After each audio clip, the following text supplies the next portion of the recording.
बूढ़ी अम्मा की दर्द भरी कहानी। 5 साल हो चुके थे बेटे को अपना घर छोड़कर विदेश में बसे हुए। इन 5 सालों में बूढ़ी अम्मा और ज़्यादा बूढ़ी हो गई थी। 80 वर्ष की उम्र में शर्मिला देवी की याददाश्त काफ़ी कमज़ोर होती जा रही थी। उन्हें रोज़मर्रा की चीज़ें याद न रहती, लेकिन उन्हें जो हमेशा याद रहता वह था उनका बेटा। दिन हो या रात, एक पल भी ऐसा न होता जब उन्हें अपने बेटे की याद न आती। दूसरी तरफ बेटा था जो साल भर में एक आध बार अपनी माँ को फ़ोन कर लिया करता और 1-2 मिनट से ज़्यादा बातें भी न किया करता। फिर भी यह बूढ़ी अम्मा टकटकी लगाए अपने बेटे का इंतज़ार करती रहती।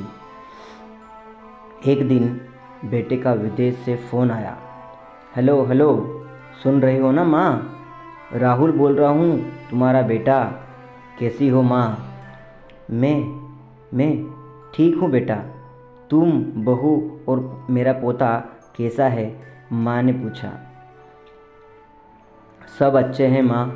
मैं अगले हफ्ते गांव आ रहा हूँ माँ, तुम्हें लेने। अब हम सब साथ में ही अमेरिका में रहेंगे माँ। तुम्हारी बहू कह रही थी माँ को यहाँ पर लेकर आओ, बेचारी अकेली वहाँ परेशान होती होगी। बेटे ने ऐसा कहा। माँ की बूढ़ी सुखी आंखें आंसुओं से भीग गई। उसके कमज़ोर शरीर के नस नस में खुशी की लहर दौड़ गई। बेटे और बहू का अपने प्रति प्रेम देखकर माँ का मन खुशी से भर आया। बेटे ने कहा, माँ तैयार रहना माँ, मुझे ज़्यादा दिन छुट्टियाँ नहीं हैं। जिस से जितने पैसे लेने हैं लेकर रखना। तब तक मैं प्रॉपर्टी डीलर से बात कर लेता हूँ घर के लिए। घर के लिए? माँ ने पूछा। हाँ माँ, गांव का घर हमें बेच देना पड़ेगा। अब हम साथ में ही रहने वाले हैं, तो वहाँ पर घर रहने रखने का कोई मतलब ही नहीं माँ। बेटे ने ऐसा कहा। बुढ़ापे की वजह से ठीक से चलने में अक्षम माँ ने पूरे मोहल्ले में घूम कर अपनी इस खुशखबरी को सबको सुनाया। सभी को खुशी हुई। सबको लगा माँ जी के आखिरी दिन अपने परिवार के साथ खुशी खुशी बीत जाएंगे। घर वापस आकर माँ ने अपने घर के कोने कोने को ऐसे देखा जैसे वह अपने दूसरे बेटे को देख रही हो। देखे भी क्यों ना, उस घर को अपने बेटे से कम थोड़ी समझा था। अपने पति के साथ 45 साल यहीं तो बिताए थे, लेकिन अब वह मजबूर थी बुढ़ापे के आखिरी साल बेटे और बहू के साथ बिताना चाहती थी। दिल पर पत्थर रखकर घर बेचने के लिए माँ तैयार हो गई। आनन फानन में बेटे ने घर को आधे दामों पर बेच दिया। माँ ने ज़्यादा नहीं, लेकिन जिन जिन चीज़ों से दिल में लगाव था, उन चीज़ों को समेटा और अपने बेटे के साथ टैक्सी में बैठकर एयरपोर्ट के लिए चली गई। एयरपोर्ट पर आकर बेटे ने माँ से कहा, माँ तुम यहाँ बेंच पर बैठो, मैं सामान और बोर्डिंग पास की जांच करा कर आता हूँ। वहाँ वक्त लगता है और खड़ा रहना पड़ता है, तुम्हें तकलीफ होगी। तुम यहीं आराम करो, मैं यूं गया और यूं आया। माँ बेचारी बेंच पर बैठ गई और बेटा अंदर चला गया। काफ़ी समय हो गया, बेटा वापस नहीं लौटा। माँ सोचने लगी ज़्यादा भीड़ होगी, इसलिए देर लग रही होगी। लेकिन अंधेरा होने को आया। अब तो लोगों की चहलकदमी भी कम होने लगी।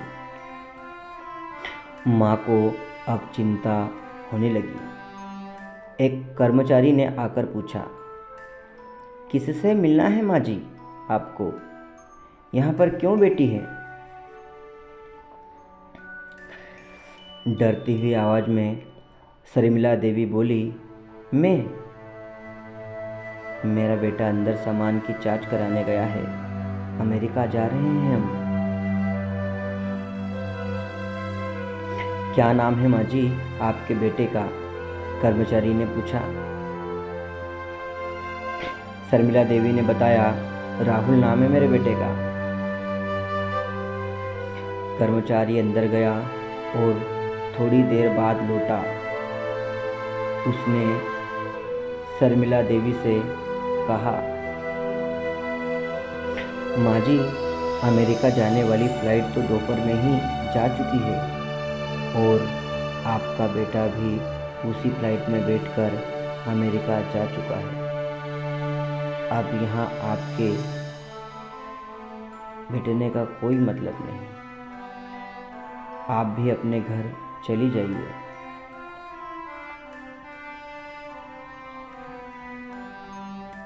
क्या जा चुका है और मैं घर जाऊं? घर? माँ की आंखों में आंसुओं के सैलाब उठने लगे। माँ जैसे तैसे घर पहुंची, जो अब उसका था ही नहीं, बिक चुका था। वो वहीं बरामदे में तुलसी के पास सो गई।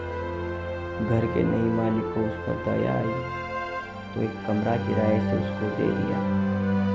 पेंशन के पैसों से खाना और किराए का बंदोबस्त हो जाता था। इसी तरह दिन बीतने लगे। कुछ दिनों बाद घर के नए मालिक ने शर्मिला देवी से कहा, माँ जी, आप अपने रिश्तेदारों के यहाँ पर जाकर क्यों नहीं रहती? इस उम्र में आपके लिए वही अच्छा होगा।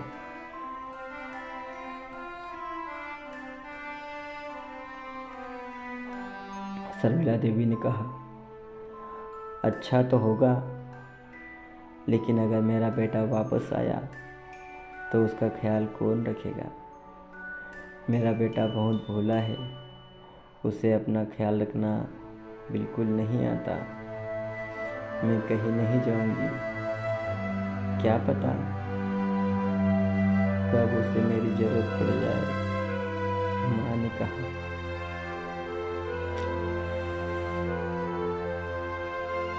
दोस्तों, सच बता रहा हूँ, माँ की ऐसी बातें सुनकर मेरी आंखों में आंसू आ गए।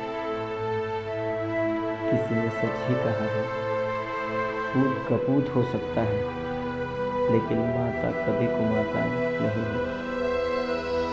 दोस्तों, आपसे हाथ जोड़कर विनती करता हूँ, अपने माँ बाप की जितनी हो सके सेवा करना। उनके साथ कभी बुरा बर्ताव मत करना।